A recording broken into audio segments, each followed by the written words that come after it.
Bismillahirrahmanirrahim. Assalamualaikum warahmatullahi wabarakatuh. Jumpa kembali di video kali ini. Kita akan membahas tentang irisan kerucut.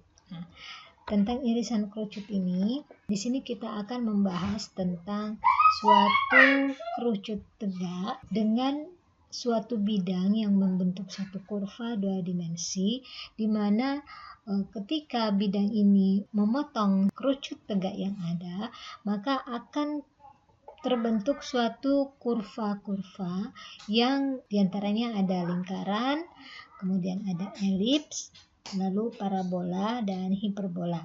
Nah, di sini kita lihat bahwa kurva yang terbentuk itu tergantung dari bagaimana posisi dari bidang yang memotong kurva atau memotong kerucut tersebut. Nah, ini kita lihat di sini kelihatan bahwa ketika suatu bidang memotong kerucut secara datar seperti ini ya, atau kita bisa mengatakan bahwa dia sejajar dengan alasnya, maka yang terbentuk adalah lingkaran. Kemudian ketika bidang tersebut memotong kurva dengan sedikit miring, maka yang terbentuk adalah elips. Dan ketika bidang tersebut memotong kerucut ini secara miring juga, tetapi miringnya di sini itu lebih miring daripada saat kita memotongnya menghasilkan elips ya.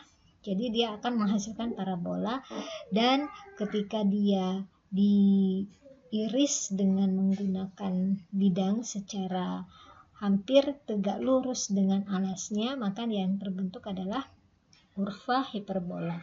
Nah, untuk lebih jelasnya ini bisa kita lihat dari penggambaran ini ya.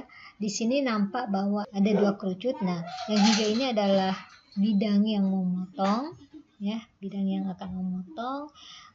Kemudian ini saya pertegas dulu bidangnya biar kelihatan ya. Nah, kemudian kerucutnya yang ini ya, yang berwarna coklat. Nah, sekarang kita lihat ketika bidang yang hijau ini, yang taruhlah ibarat dia merupakan suatu pisau ya. Nah, ketika pisau ini atau bidang ini memotong kerucut ini dengan secara sejajar dengan alasnya, nah maka yang terbentuk seperti ini, lingkaran ya. Dia yang terbentuk adalah suatu lingkaran. Nah, dia nampak seperti ini. Jadi bidang hijau ini memotong kerucut kita. Kemudian ketika pisaunya atau bidangnya itu agak sedikit dimiringkan, maka dia akan membentuk suatu elips. Nah, dia bentuknya seperti ini. Nih, seperti elips ya, lonjong-lonjong, bundar-bundar tapi lonjong. Nah, ini ketika bidang hijau ini memotong kerucut kita dengan miring, dengan posisi miring ya, agak sedikit miring. Ini yang terbentuk adalah kurva elips.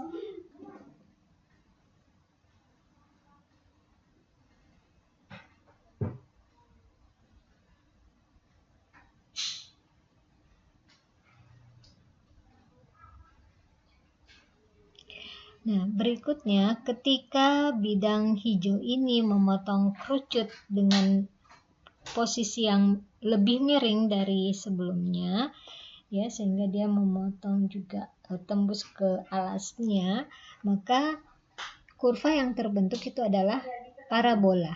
Jadi kurva yang terbentuk adalah parabola, dan ini akan kita dapati nantinya. Nah, ini kemiringan antara elips dan parabola ya.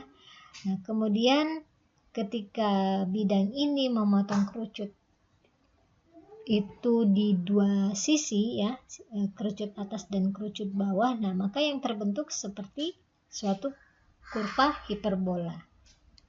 Seperti ini ya.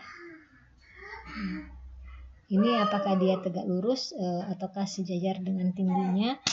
Yang jelas dia memotong dua kerucut kita, maka kurva yang dihasilkan adalah kurva hiperbola. Nah, berarti untuk irisan kerucut ini kita akan menghasilkan atau membicarakan beberapa kurva ya. Yang pertama adalah lingkaran, dan yang kedua adalah elips, ketiga adalah parabola, dan yang keempat adalah hiperbola.